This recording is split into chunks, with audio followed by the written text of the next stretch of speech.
qız uşağı heç vaxt kommunikasiyanı kəsməmişəm.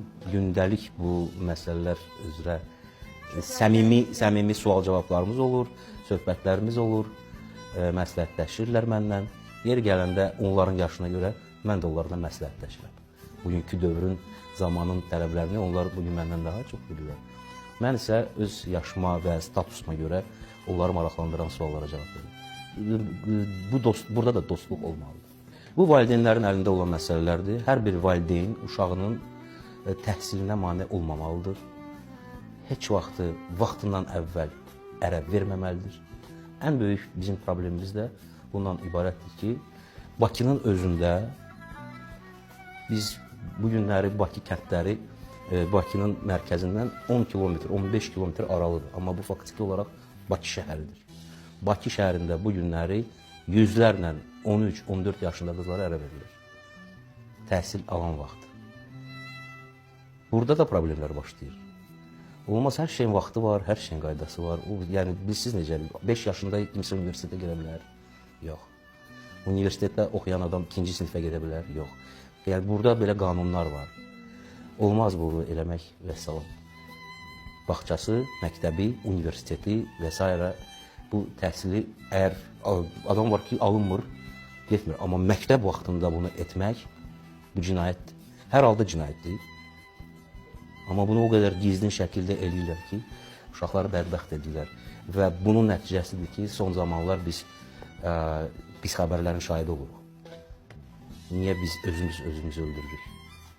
Çünki uşaq o mənəm. Mən atam üçün oyam. Bu belə olmalıdır. Əgər sən bunu dünyaya gətirmirsənsə, bunu qaldır da. Bunu niyə bağlayırsan? Bizim böyük ağsaqqalımız olan Hacı Zeynalabdin Tağıyev bu məsələni elə-belə qaldırmadı. Bunu axıra qədər getdi və bu məktəbi yaratdı xanımlar üçün. Bunu Azərbaycanlı eləyibdi. Bunu imkanlı və millətinin gələcəyini düşünən Azərbaycanlı kişi eləyibdi. Ən azından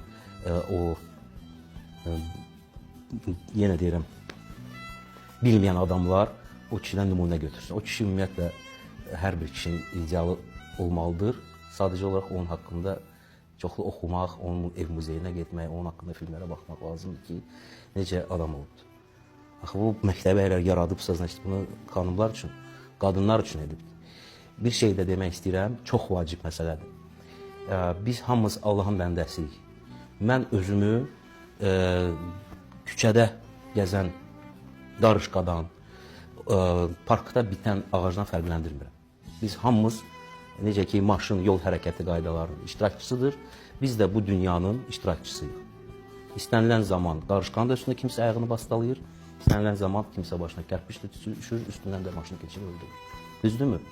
Amma kimsə, o kişi əgər ailə başçısıdırsa və ailəsini saxlayan yeganə adamdırsa, burada başlayır bəlalar. Burada işləməyən onun həyat yoldaşı, işləməyən qızı və s. və ilax. Düzdürmü?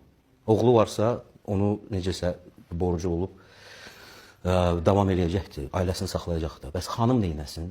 Sən ona nə savad verdin, nə iş verdin, nə bir biznes onun üçün fikirləşdin və s. Buradan üst tuturam hamıya ki, bu məsələ çox vacibdir. Sabah sənin başına iş gələndə